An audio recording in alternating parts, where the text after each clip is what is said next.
శ్రీరామనవమి రోజు మందార ఆకుతో ఇలా చేస్తే చాలు, కటిక పేదవాడు కూడా కోటీశ్వరుడిగా మారిపోతాడు అని శాస్త్రాలు చెప్తున్నాయి. మన జీవితంలో ఎన్ని కష్టాలున్నా, ఎన్ని ఆర్థిక ఇబ్బందులు మనల్ని చుట్టుముట్టినా వాటన్నింటి నుంచి బయటపడటానికి ప్రకృతి మనకు ప్రసాదించిన అద్భుతమైన మార్గాల్లో శ్రీరామనవమి రోజు చేసే పరిహారాలు ఎంతో ప్రభావవంతంగా పనిచేస్తాయి.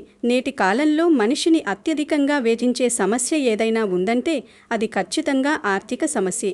రూపాయి సంపాదించడం కోసం ఎంతో కష్టపడుతున్నా వచ్చిన డబ్బు వచ్చినట్టుగా ఖర్చయిపోవడం, చేతిలో చెల్లిగవ్వ నిలవకపోవడం, అనారోగ్య సమస్యల వల్ల లేదా అనుకోని ఖర్చుల వల్ల అప్పుల ఊబిలో కూరుకుపోవడం వంటివి ఎంతో మందిని మానసిక ఆందోళనకు గురిచేస్తున్నాయి. ఒకప్పుడు ఉన్నత స్థితిలో ఉండి నేడు కటిక పేదరికల్లో మగ్గిపోతున్నవారు కొందరైతే ఎంత కష్టపడినా తమ ఆర్థిక స్థితిలో మార్పు రావడం లేదని బాధపడేవారు మరికొందరు. అప్పుల బాధలు అనేవి మనిషిని నిద్రపోనివ్వవు. తీసుకున్న అప్పు తీర్చలేక, వడ్డీలు కట్టలేక సమాజంలో గౌరవం కోల్పోతామేమో అన్న భయంతో కుంగిపోయే కుటుంబాలు ఎన్నో ఉన్నాయి. అయితే ఇలాంటి క్లిష్ట పరిస్థితుల్లో ఉన్నవారు శ్రీరామనవమి రోజు ఒక మందార ఆకుతో చిన్న పరిహారం చేస్తే చాలు, మీ జీవితంలో ఉన్న దారిద్ర్యమంతా తొలగిపోయి అష్టైశ్వర్యాలు సిద్ధిస్తాయని మన పెద్దలు మరియు కొన్ని శాస్త్ర గ్రంథాలు చెబుతున్నాయి. మందార ఆకుకు ఉన్న విశిష్టత, దానిలో దాగి ఉన్న దైవిక శక్తి మన ఊహకు అందదు. కేవలం ఒకే ఒక మందార ఆకు మీ తలరాతను మార్చేస్తుందని చెబితే నమ్మడం కష్టంగా అనిపించవచ్చు.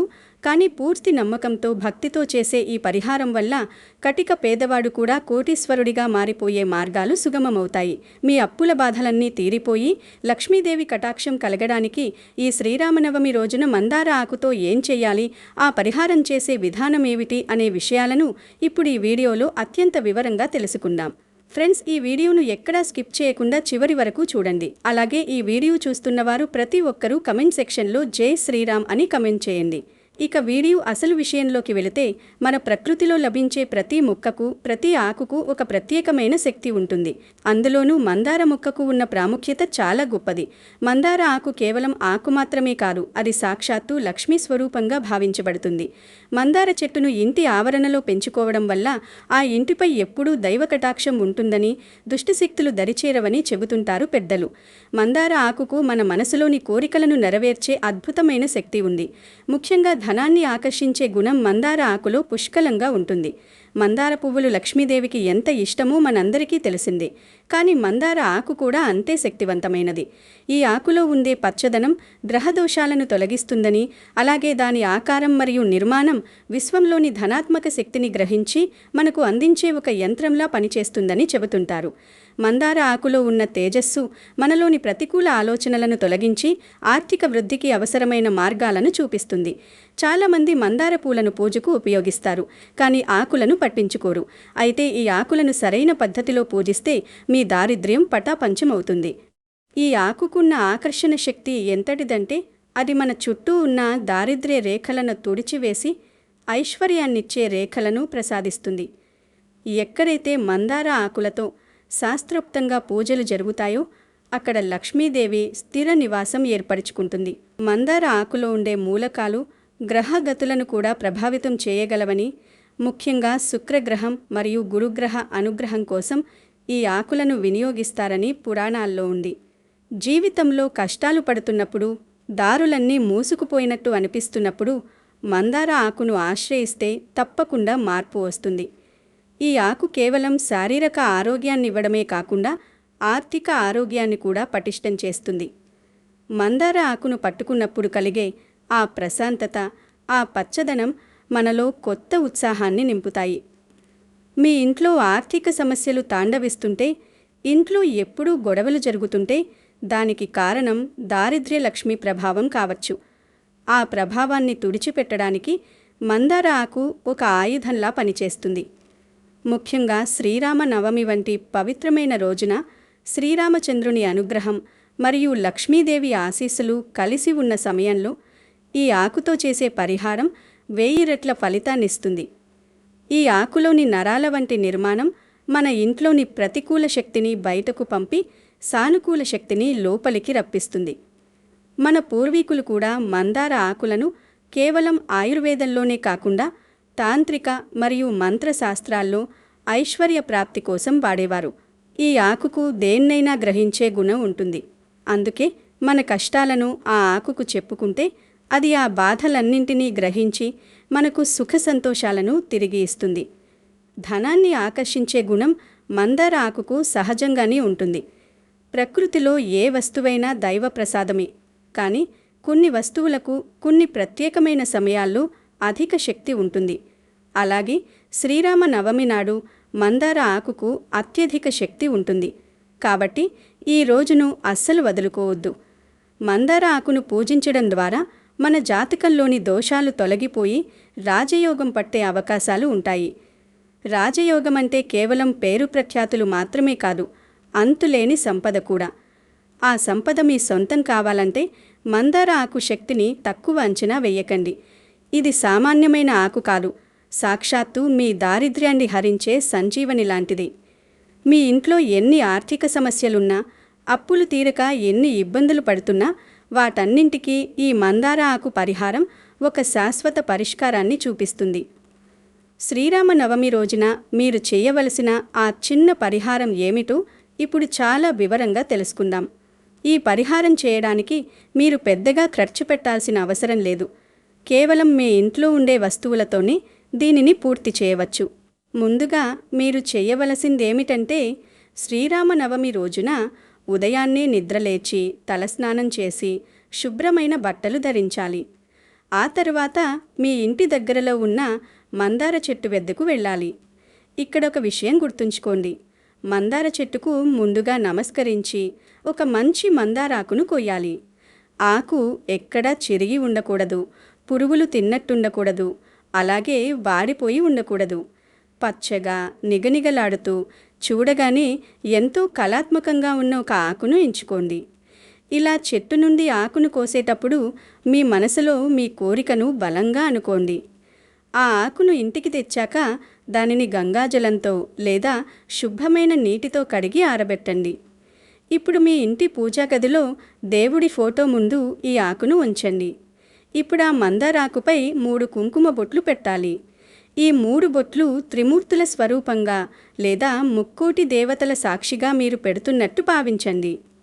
కుంకుమ బొట్లు పెట్టిన తర్వాత ఆ ఆకు మధ్యలో 1 స్పూన్ కందిపప్పును లేదా ఎర్రపప్పును వేయాలి. కందిపప్పును శాస్త్రంలో మంగళగ్రహానికి ప్రతీకగా చెప్తారు. అప్పుల బాధలు తీరాలంటే మంగళగ్రహ అనుగ్రహం తప్పనిసరి. అందుకే ఈ పరిహారంలో కందిపప్పుకు అంత ప్రాముఖ్యత ఉంది. ఆ పప్పు పైన ఒక చిన్న బెల్లం ముక్కను ఉంచాలి. బెల్లం అంటే సూర్య భగవానుడికి ప్రీతికరమైనది మరియు లక్ష్మీదేవికి ఇష్టమైన నైవేద్యాల్లో ఒకటి. తీపి పదార్థం ఏ పూజలో ఉన్నా అది విజయానికి సంకేతం. ఆ తర్వాత దానిపై ఒక చిటికెడు పసుపును కూడా చల్లండి. పసుపు సర్వమంగళకారిణి. అది ఏ ఆటంకాలు లేకుండా మీ కార్యం సిద్ధించేలా చేస్తుంది. ఇలా ఆకుపై అన్ని వస్తువులను అమర్చిన తర్వాత మీ పూజా గదిలో కూర్చుని కళ్ళు మూసుకుని ధ్యానం చేయండి.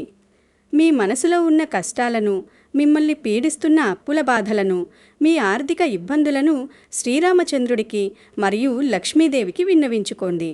స్వామి, నాకున్న ఈ కష్టాలన్నీ తీరిపోవాలి. నేను పడుతున్న ఈ ఆర్థిక ఇబ్బందుల నుండి నాకు విముక్తి కలిగించు. నా ఇల్లు ధనధాన్యాలతో తులతూగాలి అని మనస్ఫూర్తిగా ప్రార్థించండి. ఆ మందారాకును, అందులో ఉన్న వస్తువులను అలాగే దేవుడి ముందే ఉంచాలి. ఇలా చేసిన ఆకును సుమారు 24 గంటల పాటు అక్కడే ఉండనివ్వాలి. అంటే మీరు శ్రీరామనవమి రోజు ఉదయం ఈ పరిహారం చేస్తే మరుసటి రోజు ఉదయం వరకు అది దేవుడి గదిలోనే ఉండాలి. ఈ 24 గంటల సమయంలో ఆ మందారాకు మన పూజా గదిలోని దైవశక్తిని, మనం చేసిన ప్రార్థనలను పూర్తిగా గ్రహిస్తుంది. ఆ ఆకులో ఉన్న పప్పు మరియు బెల్లం ఆ శక్తిని నిక్షిప్తం చేసుకుంటాయి. మరుసటి రోజు ఉదయం మళ్ళీ స్నానాదులు ముగించుకుని పూజ చేసిన తర్వాత ఆ మందార ఆకును చాలా జాగ్రత్తగా తీయండి. ఇప్పుడు ఆ ఆకుతో సహా అందులో ఉన్న పప్పు మరియు బెల్లాన్ని తీసుకువెళ్ళి ఏదైనా ఒక ఆవుకు తినిపించాలి. హిందూ ధర్మంలో ఆవును గోమాతగా, ముక్కోటి దేవతల నిలయంగా భావిస్తాము.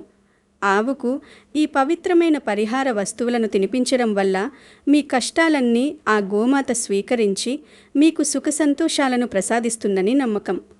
ఒకవేళ మీకు ఆవు అందుబాటులో లేకపోతే అస్సలు కంగారు పడకండి. ఈ ఆకులోని పప్పు మరియు బెల్లాన్ని పక్షులకు లేదా పిట్టలకు ఆహారంగా వేయవచ్చు. పక్షులు ఆ పప్పును తిన్నా కూడా మీకు అదే ఫలితం లభిస్తుంది. ఒకవేళ అది కూడా సాధ్యం కాకపోతే ఆ ఆకును ఏదైనా చీమల పుట్ట దగ్గర పెట్టండి. చీమలకు ఆహారం పెట్టడం వల్ల మనకున్న పాపకర్మలు తొలగిపోయి పుణ్యఫలం లభిస్తుంది. తద్వారా ఆర్థిక ఇబ్బందులు తొలగిపోతాయి. ఇలా శ్రీరామనవమి రోజున ఈ చిన్న పనిని అత్యంత నిష్టగా, నమ్మకంతో చేస్తే ఖచ్చితంగా మీకు కష్టాల నుండి బయటపడే మార్గం కనిపిస్తుంది. ఇది ఏదో మాయామంత్రమని భావించకండి. ప్రకృతిలోని శక్తులను మనకు అనుకూలంగా మార్చుకుని ఒక ఆధ్యాత్మిక ప్రక్రియ.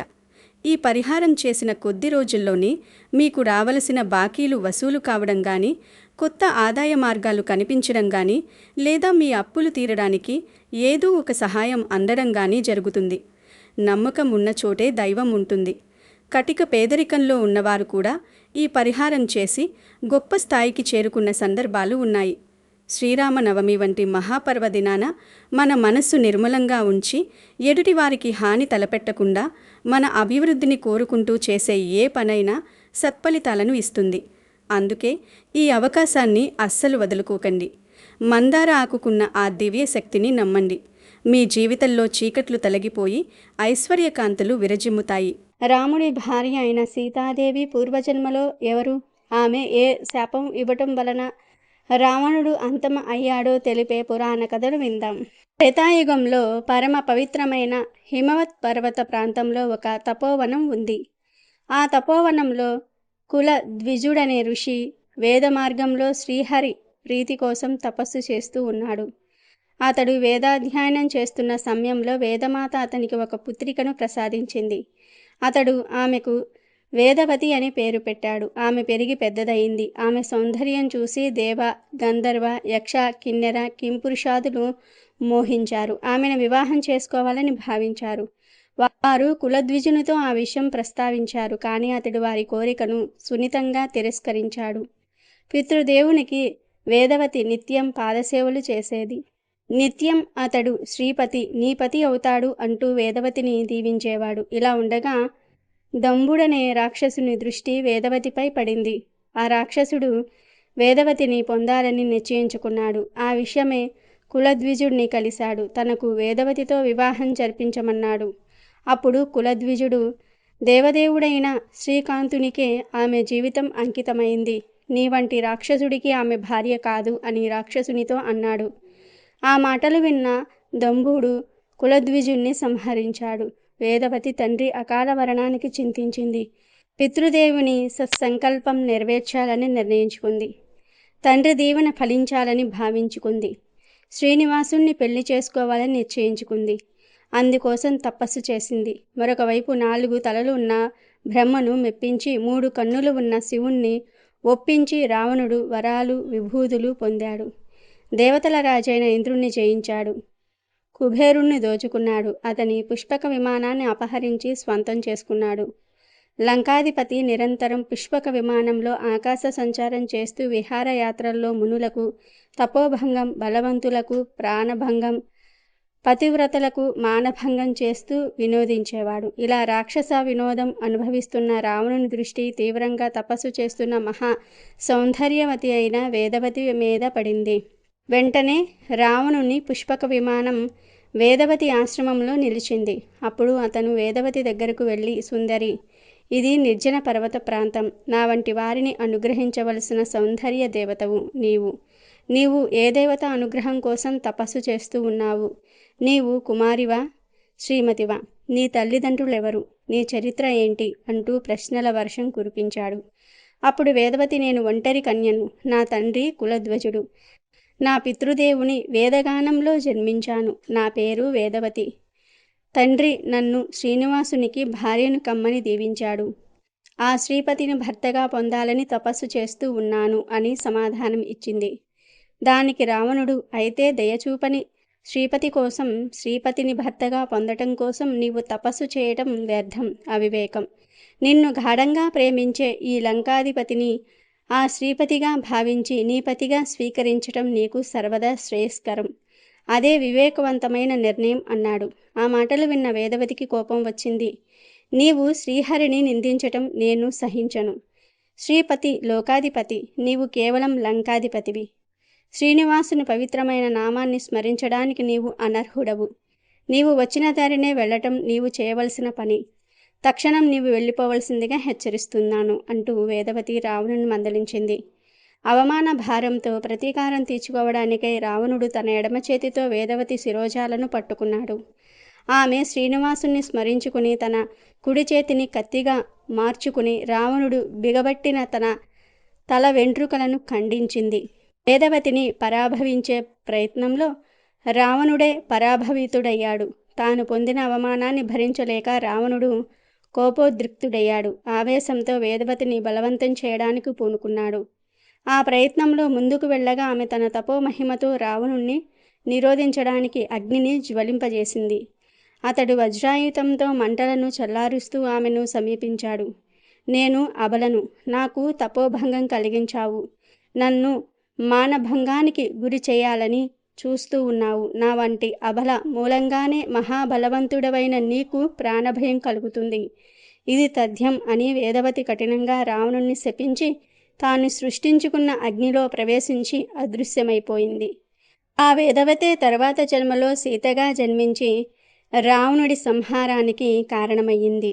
శ్రీరామ నామం యొక్క గొప్పతనాన్ని తెలియజేసే ఒక చిన్న కథను ఇప్పుడు మనం విందాము. త్రిలోక సంచారి అయిన నారదుడు ఓసారి శ్రీహరి దర్శనార్థం వైకుంఠానికి వెళ్ళాడు. భక్తితో నమస్కరించి, స్వామి, రామనామం మహిమ గురించి తెలుసుకోవాలి అనుకుంటున్నాను అని అడుగుతాడు. అయ్యో నారద, నీకు రామనామం గురించి తెలియదా? అదిగో ఆ చెట్టు కొమ్మపై చిలుక ఉంది, అడుగు అని చెప్పాడు శ్రీహరి. ఆ ఆజ్ఞను శిరసావహించి నారదుడు చెట్టు దగ్గరకు వెళ్ళాడు. అప్పుడు నారదుడు, ఓ చిలుక, రామ అంటే నీకు అర్థం తెలుసా అని ప్రశ్నించాడు. రామ అనే శబ్దం వినేటప్పటికీ ఆ చిలుక చెట్టుపై నుంచి కింద పడి ప్రాణం విడిచింది. అదేంటి, రామ అంటే అర్థం ప్రాణం పోవటమా? ఇలా జరిగిందేంటని మళ్ళీ శ్రీ మహావిష్ణువు వద్దకు వెళ్ళి మీరు చెప్పినట్లే చిలుకలను అడిగితే అది వెంటనే కింద పడి ప్రాణం వదిలింది. ఆ చిలుక చావుకు నేను కారకుడను, ఎంత పాపం చేశానని బాధపడ్డాడు. ఓదార్చిన నారాయణుడు, బాధపడుకు నారదా, భూలోకంలో ఓ బ్రాహ్మణుడి ఇంట్లో ఓ ఆవుకు దూడ పుట్టింది, వెళ్ళి ఆ దూడను అడుగు అన్నాడు. సరే అని చెప్పినప్పటికీ నారదుడికి మనసులో భయం వేసింది. చిలుకలాగానే ఆవు దూడ కూడా చనిపోతే ఆ యజమాని తనను కొరడా పట్టుకొని కొడతాడేమో అనుకుంటూ వెళ్ళాడు. ఏదైనా గాని రామనామం మహిమ అర్థం తెలుసుకోవాల్సిందే అనుకుంటూ ఆ దూడ దగ్గరకు వెళ్ళి, ఓ దూడ, రామ అంటే అర్థం ఏమిటి అని అడిగాడు. తక్షణమే ఆ దూడ కూడా ప్రాణం విడుస్తుంది. అనుకుందంతా అయిందనుకున్న నారదుడు అక్కడ్నుంచి చల్లగా జారుకున్నాడు. మళ్ళీ నారాయణుడిని వద్దకు వెళ్ళి, స్వామి, ఆవు దూడకు కూడా చిలుకకు పట్టిన గతే పట్టింది, దీని అర్థం ఇంతేనా అని అడిగాడు. అప్పుడు విష్ణువు, నారద, ఇప్పుడే ఓ మహారాజుకు లేకలేక కుమారుడు పుట్టాడు, ఆ కుమారుని అడుగు అన్నాడు. దైవాజ్ఞకు ఎదురు చెప్పలేక నారదుడు బయలుదేరాడు. కానీ కొంత దూరం పోయి వెనుకకు తిరిగి వచ్చాడు. ఆ చిలుకకు దూడకు ఎవ్వరూ లేరు కాబట్టి నాకేం కాలేదు, కానీ ఇప్పుడు ఆ రాకుమారుడికి ఏమైనా జరిగితే పరిస్థితి ఏంటి? నాకు నీ దర్శనం కూడా లేకుండా పోతుందంటూనే, సరే ఏం జరిగినా అంతా నీదే భారం అనుకుంటూ రాజ్యానికి వెళతాడు. వారసుడు పుట్టినందుకు సంతోషించిన ఆ రాజు నారదుడిని చూసి సకల మర్యాదలతో ఆహ్వానం పలుకుతాడు. మీరు మంచి సమయానికి వచ్చారు, లేక నాకు కుమారుడు జన్మించాడు, మీరు ఆశీర్వదించండి అని ప్రార్థిస్తాడు. లోపల భయం ఉన్నప్పటికీ చిరునవ్వులు చిందిస్తూ రాకుమారుడిని చేతిలోనికి తీసుకుంటాడు నారదుడు. తన సందేహం తీర్చుకునే సమయం ఆసన్నమైందనుకుని, నాయనా రాజకుమార, శతమానం భవతి అంటూ వేద మంత్రాలను చదువుతూ మంత్రాలతో కలిసి పోయేటట్లుగా సంస్కృతంలో, ఓ రాజకుమార, రామ అంటే అర్థం ఏమిటి అని ప్రశ్నించాడు. ఆ ప్రశ్న వింటూనే రాజకుమారుడు నవ్వుతూ ఉంటాడు.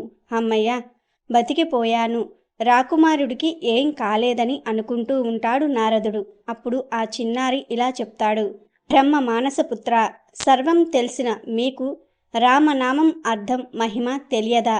నేను చెట్టు మీద చిలుకగా ఉన్నప్పుడు మీరు వచ్చి రామనామం అర్థం ఏమిటని ప్రశ్నించారు.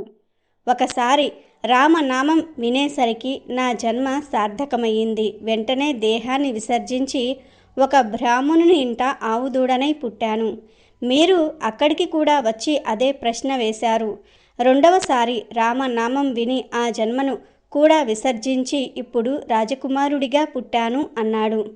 పక్షి, ఆవుదూడ, రాకుమారుడు అంటే రామనామ శ్రవణంలోనే ఇంత మహిమ ఉంటే రామనామ కీర్తనం వల్ల ముక్తి కలుగుతుందనటంలో సందేహం లేదంటారు పండితులు. అందుకే ఎన్నో జన్మల తర్వాత మనిషి జన్మ పొందామని, ఈ జన్మలో శుద్ధికి మరుజన్మ లేకుండా ఉండేందుకు రామనామ కీర్తనం చెయ్యాలి. ఈ పవిత్ర కథను విన్నంతనే జన్మల పాపాలు పోయి కోటి జన్మల పుణ్యం వస్తుంది. ఇంతటి విశేషమైన రోజున ఉత్తరకాండంలోని ఈ పవిత్ర కథను వింటే చాలు, జన్మల పాపాలు పోయి కోటి జన్మల పుణ్యం వస్తుంది. సకల ఐశ్వర్యాలు, సకల శుభాలు కలుగుతాయి. ఇక కథను విందాము. రావణ సంహారం తరువాత రాముడు రాజ్య పరిపాలన చేస్తూ ఉన్నాడు. రాముడు దయాధర్మాలు కల రాజుగా ప్రసిద్ధి చెందాడు. ప్రతిరోజు కొలువులో ప్రజల సమస్యలను తీర్చడానికి ఆయన ప్రయత్నించేవాడు. ఒకరోజు సాయంత్రం కొలువులో తన సమావేశాలు ముగించుకున్న తర్వాత ఆయన తమ్ముడైన లక్ష్మణుడిని ఒక్కసారి బయటకు వెళ్ళి ఇంకా ఎవరైనా ఎదురు చూస్తున్నారేమో చూడమన్నాడు. లక్ష్మణుడికి రాముడి పట్ల ఎంతో అంకిత భావం. బయటకు వెళ్ళి చూసి ఎవ్వరూ లేరు, ఇవాల్టికి కొలువు చాలించవచ్చు అన్నాడు. రాముడు మళ్ళీ ఒక్కసారి వెళ్ళి చూడు, ఎవరైనా ఉండవచ్చు అన్నాడు. ఇది కొంచెం అసాధారణమైన విషయమే, ఎందుకంటే తను అప్పుడే వెళ్ళి చూసి వచ్చాడు. కానీ రాముడు మళ్ళీ వెళ్ళి చూడమన్నాడు. లక్ష్మణుడు మళ్ళీ వెళ్ళి చూశాడు, అక్కడ ఎవ్వరూ లేరు. అతను లోపలికి రాబోతూ ఉంటే ఒక కుక్కను గమనించాడు. అది విచారంగా కూర్చుని ఉంది. పైగా దానికి తల మీద గాయం కూడా ఉంది. కుక్కను చూసి లక్ష్మణుడు, నువ్వు దేనికోసమైనా ఎదురు చూస్తూ ఉన్నావా అని అడిగాడు. కుక్క, అవును, నాకు రాముడే న్యాయం చెయ్యాలి అని సమాధానమిచ్చింది. సరే, లోపలికి రమ్మని లక్ష్మణుడు దానిని లోపలికి తీసుకువెళ్ళాడు. కుక్క లోపలికి వచ్చి రాముడికి ప్రణామం చేసి, ఓ రామా, నాకు న్యాయం చెయ్యాలి. ఏ కారణం లేకుండా నేను హింసకు గురి అయ్యాను. నేను ఊరికినే నా పాటికి నేను కూర్చుని ఉన్నాను. అసలు ఏ కారణం లేకుండానే సర్వార్థ సిద్ధుడు అనే ఒక మనిషి వచ్చి నా తల మీద ఒక్క కర్రతో కొట్టాడు. నాకు న్యాయం కావాలి అంది. వెంటనే రాముడు సర్వార్థ సిద్ధుడిని, అతడు ఒక బిచ్చగాడు, అతడిని తీసుకురమ్మని సైనికుల్ని పంపాడు. సైనికులు అతన్ని తీసుకువచ్చారు. రాముడు, ఈ కుక్క ఏ కారణం లేకుండానే నువ్వు కొట్టావని చెప్తుంది, నీవేమంటావు అన్నాడు. దానికి సర్వార్థ సిద్ధుడు, అవును, ఆ కుక్క చెప్పిన నేరం నేను చేశాను. నేను భిక్ష కోసం తిరుగుతూ ఉన్నాను. భిక్ష దొరకలేదనే తొందరలో ఉన్నాను. నేను ఆకలి బాధ ఓర్చుకోలేక కోపంతో చికాకుతో ఉన్నాను. నాకు పదే పదే అడ్డొస్తే తొలగి పొమ్మని హెచ్చరించాను. ఈ కుక్క నా దోవలో కూర్చుని ఉంది. ఆ కారణంగానే నేను కోపంతో చికాకుతో ఈ కుక్కను తల మీద కొట్టాను. మీరు నాకు ఏ శిక్ష వెయ్యాలనుకుంటే అది వెయ్యండి అన్నాడు. అప్పుడు రాముడు ఈ విషయం తన మంత్రులతో, సభలోని వారితో చర్చించాడు. ఈ బిచ్చగాడికి ఏ శిక్ష వెయ్యాలంటారు అన్నాడు. వారందరూ ఆలోచించారు. కొంచెం ఆగండి, ఇది ఎంతో క్లిష్టమైన సమస్య. మొదట ఇది ఒక మనిషికి ఒక కుక్కకు మధ్య సమస్య. మనకు తెలిసిన ధర్మాలన్నీ ఇక్కడ వర్తించవు. మీరు రాజు కాబట్టి మీరే తీర్పు చెప్పవచ్చు అన్నారు. రాముడు ఆ కుక్కను, నువ్వు ఏమంటావు, నువ్వు ఏదైనా సలహా ఇస్తావా అన్నాడు. ఆ కుక్క, అవును, అతనికి వెయ్యడానికి సరైన శిక్ష ఏదో నాకు తెలుసు అంది. అదేమిటో చెప్పమన్నాడు రాముడు. కోలంచర మఠానికి ఇతనిని మఠాధిపతిని చెయ్యండి అంది కుక్క. దానికి రాముడు సరేనన్నాడు. ఆ బిచ్చగాడిని కోలంచర మఠానికి మఠాధిపతిని చేశారు. ఇది ఎంతో ప్రఖ్యాతిగాంచిన మఠం. రాముడు ఒక ఏనుగుని తెప్పించాడు. శిక్షకు సంబరపడిపోతూ ఆ బిచ్చగాడు ఏనుగుని ఎక్కి సంతోషంగా మఠానికి వెళ్ళాడు. సభలోని వారు ఇదేం తీర్పు, అసలు ఇది శిక్షేనా, అతను ఎంతో సంతోషంగా ఉన్నాడు అన్నారు. అప్పుడు రాముడు ఆ కుక్కను వివరించి చెప్పమన్నాడు. అప్పుడు ఆ కుక్క, పూర్వజన్మలో నేను కౌలంచర మఠానికి అధిపతిని. నేను అక్కడికి ఆధ్యాత్మిక ఉన్నతి పొందాలని వెళ్ళాను. ఈ మఠం ఎంతో మందికి ఆధ్యాత్మిక ఉన్నతి కల్పించటంలో తోడ్పడింది. నాకు, నాతో పాటు ఇంకా అందరికీ ఇదే ఆధ్యాత్మిక ఉన్నతి కలగాలన్న అంకిత భావంతోనే మొదట వెళ్ళాను. నేను ఎంతో కృషి చేశాను, చేయగలిగిందంతా చేశాను. కానీ రోజులు గడుస్తున్న కొద్దీ వేరే ప్రభావాలకు అప్పుడప్పుడు లొంగిపోయాను.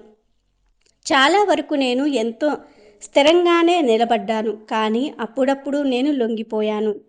మఠాధిపతిని కావటం వల్ల నాకు వచ్చిన పేరు ప్రఖ్యాతలు ఎక్కడో నన్ను ప్రభావితం చేశాయి. చాలాసార్లు నేను కాదు, నా అహంకారం పనిచేసింది. ఎన్నోసార్లు ప్రజలు నా స్థాయికి ఇస్తున్న గుర్తింపుకు ఆనందపడేవాణ్ణి. ప్రజలు నన్ను ఒక సాధువుగా చూడటం మొదలుపెట్టారు. నా అంతరంగంలో నాకు తెలుసు నేను అలా లేనని. కానీ నేను ఓ సాధువులా ప్రవర్తించటం మొదలుపెట్టాను. ఒక సాధువుకు చేయవలసినవి నాకు చెయ్యాలని హక్కుగా అడిగాను. నా పరిణామానికి నేను పూర్తిగా అంకితమవ్వలేకపోయాను, కానీ అలా నటించటం మొదలుపెట్టాను. ఎలాగో ప్రజలు అందుకు సహకరించారు. ఇలాంటివి ఎన్నో జరిగాయి. మెల్లగా నా ఆధ్యాత్మిక ఉన్నతి మీద, నా చుట్టూరా ఉన్నవారి ఆధ్యాత్మిక ఉన్నతి మీద అంకితభావం సడలింది. ఎన్నోసార్లు తిరిగి ఆ స్థితికి చేరుకోవడానికి ప్రయత్నం చేశాను, కానీ నా చుట్టూ ఉన్న పేరు ప్రఖ్యాతల వల్ల నేను దారి తప్పాను. ఈ సర్వార్థ సిద్ధికి ఈ బిచ్చగాడికి కోపం ఉంది, అహంకారము ఉంది. ఊరికే చిరాకు పడతాడు. అందుకని తనను తానే శిక్షించుకుంటాడని నాకు తెలుసు. పూర్వజన్మలో ప్రజల ధనాన్ని వృధా కాకుండా సద్వినియోగం చేసేవాడిని. అలాంటి నాకే ఈ కుక్క జన్మ వచ్చింది ఈ జన్మలో. ఇక ఈ కోపిష్టి అయిన సన్యాసి ఆ పదవి కొంతకాలం చేసినా చాలు, అంధకార గర్వంతో అనేక పాపాలు చేస్తాడు, నరకానికి పోతాడు. కాబట్టి తప్పు చేసిన ఒక వ్యక్తిని శిక్షించడానికి అనువైన కారణాలు చట్టబద్ధంగా లేనప్పుడు అతనిని ఏదో ఒక దానిలో అధికారిగా నియమిస్తే వాడి పాపం పండుతుంది అని సమాధానం ఇచ్చింది శునకము. ఇది రామాయణంలో ఉత్తరకాండలో 59-60 సర్గల మధ్య అధిక పాఠంలోని కథ.